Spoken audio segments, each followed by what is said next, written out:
welcome back to Mr. Obsolete's Vintage Homesteading. Well, we haven't done any chainsaw stuff for a while because it's been too darn hot. But fall's just around the corner, so I've been talking about upgrading this saw for a while and been a slacker and haven't done it, so it's time to become an unslacker. Okay, this is a Stihl 25. This saw was made in the year 2000. That's 44.3 cc or 2.7 cubic inches. Made from 1991 to 2002. So the thing that is really wrong with this saw more than anything, it's got EPA-itis, government regulations to make it too quiet and try to meet some kind of a weird emission standard that can only be duplicated inside of a lab, because you can't in the real world. It never works. But the main thing that's wrong with this saw is the carburetor. It has a non-adjustable high-speed jet, and you know, this is a homeowner saw, and so I can see why Stihl would do it. You know, they don't want somebody who's just bought a saw and doesn't know anything about mechanics to start fiddling around with the carburetor and then blow it up and want it fixed under warranty. So they would just make it a fixed jet, and for general purpose and stuff it's adequate.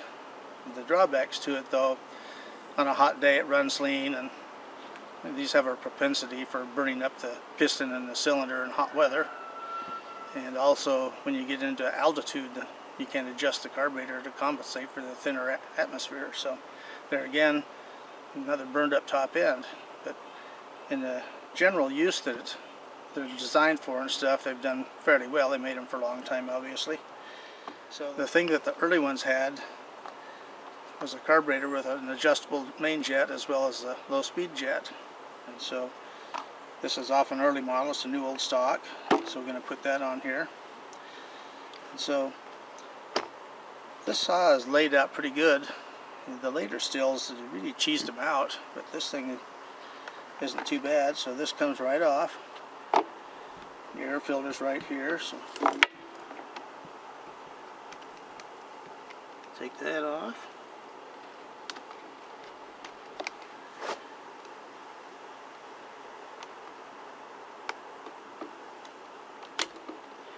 Pretty simple, a little flocked.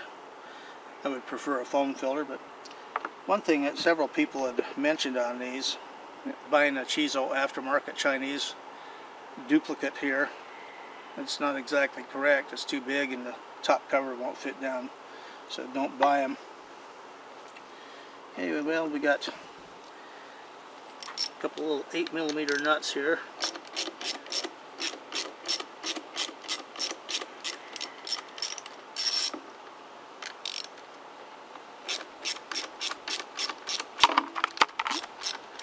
Using our vintage Craftsman ratchet.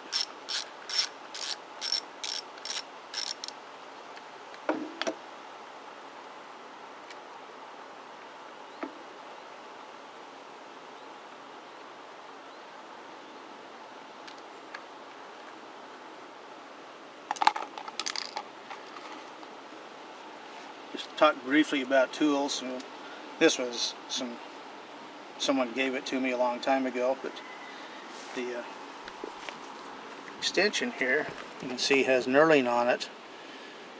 And this is a Cornwell. This is professional grade. This is homeowner grade stuff here. But you can see when you're taking that nut off, you can spin it. It's really nice. Pro stuff is better.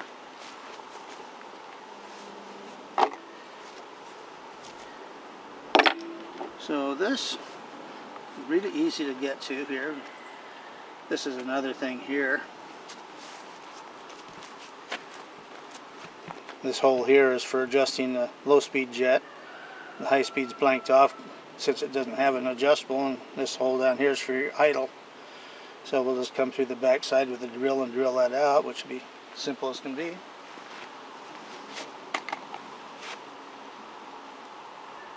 So basically all we got to do is take this off out of here. I'm going to take the choke off. So anyway, the sun's starting to come out, so we're going to have to come back.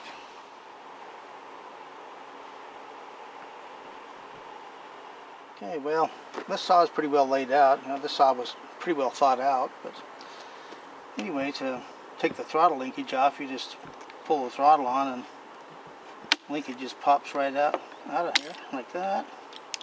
Comes right off.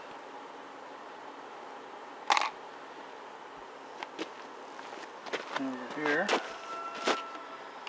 you get the fuel line. Take that off. Very easy. Get out of the way here. And then here's a kill wire. It just comes right off here just to get out of the way. And then the choke linkage is just right here. You just pry this out.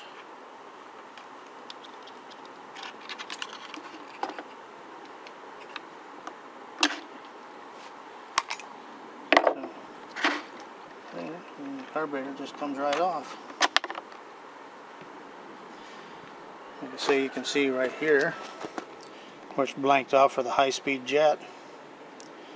So anyway, it's nice when they still had stuff that was simple and good. So anyway, we'll be back later. Okay, well, we got the muffler off, and I think that's where most of the problem lies in the performance problems with this saw. So we'll take it off. Here's the deflector. And we have the screen here for the fire, keeping the sparks from getting in this stuff there. Then we get the outer cover. And here's the baffle inside. So it's closed off on one side and has these small holes here. So what we're going to do is open this all up. And you can see there's just the lightest trace of carbon on the inside of this. And there's absolutely none in the exhaust port. So this saw is a really low hour saw, and the former owner of it, Mr. Toby, talked about how it was always hard starting and didn't perform very good. You know, he's a outdoorsman, and I think that they probably tried using this out on camping and stuff up in the mountains there. Like I say, with the carburetor head on it, you can't adjust it for the altitude compensation, so the thing would hardly run. Be back. Okay, well, got the carburetor on, ready to go there. This is one of the easiest saws to change the carburetor on of anything I've ever done before. You know, my McCulloch Promax 610s are as simple as can be. This is actually easier. The muffler just comes right off too. That's amazing. So anyway, so we got the new carburetor that's adjustable in both jets. So here's what we did on the baffle for the muffler. It had the holes in it. So that's completely removed. And then I cleaned it. And I just think silver looks a lot better than the black on them, so I did that too. And this is the outlet here. And so I've opened that up quite a bit. Now, some people that have done mods on these actually put a hole in it, put a little pipe on it, but then the spark arrestor wouldn't be usable on it. And like I say, this thing, I want to use the spark arrestor on it, but you can see there it's just absolutely clean. Well, we got ready to put it together, so I'll put the muffler back on and get it started and tuned, and we'll be back. Okay, well, the saw's all back together and running. One thing I can say for it already is it picks up the RPM a lot better than it did. So anyway, we'll see what it does in the wood, see if it improves the torque or not. That's the main thing this saw is lacking. But one little interesting side note is that I've been using Echo Red Armor because my Bardol VBA is just about depleted. And you know, the Stihl oil and stuff is, most people's opinions, not any good, mine included. But the Red Armor does one thing that removes carbon and ash from the top of the piston and stuff. And when I first looked into this to see why it wasn't performing, I looked inside to check on the piston. There was just a teeny tiny itty bitty layer of carbon. Well, since I've been using it off and on, it's completely clean. The top of the piston's like it came out of the factory. So their claim that it removes carbon and ash is absolutely true. Plus it has one of the highest film strengths of almost any oil I've ever tried, and burns super clean besides. So anyway, what we got here, in a former video we were cutting some big knots with it, and it'd stall out and just had a hard time doing the job. So let's see how it does here. Be right back.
Well, that made a noticeable improvement.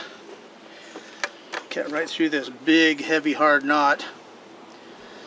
It went right through it. You can see it slows down some still. Still not a real torquer, but the RPM didn't drop like it had in the past where it was stalling the saw and stuff. So that's amazing. So anyway, you can see I got my Polaris shirt on there. I know what you're thinking. Oh, Mr. Obsolete has a Polaris side-by-side or something modern around the place and just doesn't ever show it. Well, you'd only be 150% wrong, and I'll show you why. I don't have a side-by-side, I got a front to back. Okay, well, since I don't have a Polaris side-by-side, I just happen to have a Polaris front to back. This is a 1972 Polaris TX340 free air snowmobile. You see the cylinders are air cooled and stick right out in the cold air. It doesn't have a fan on it like most sleds. These are a high performance mini sled from, like I say, 1972. Remember, vintage is best for us, no modern crapola. Well, been a good day. I actually like this saw now. Before it was just like, eh.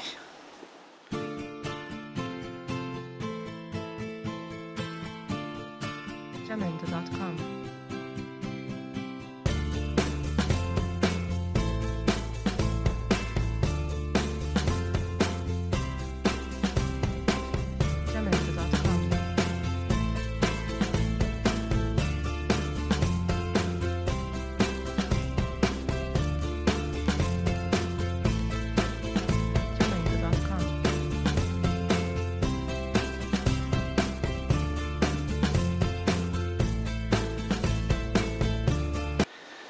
But hey, the good thing, it was free. Thanks again, Mr. Toby. Anyway, you know, I bet you're gonna say, well gee, I bet Mr. Obsolete has a side-by-side around a place there somewhere. Well, you're right. Is it modern? No. It's a 1960s Cushman Gulfster golf cart, which is not running at this point in time. But anyway, thanks for watching. Vintage is best. See you soon.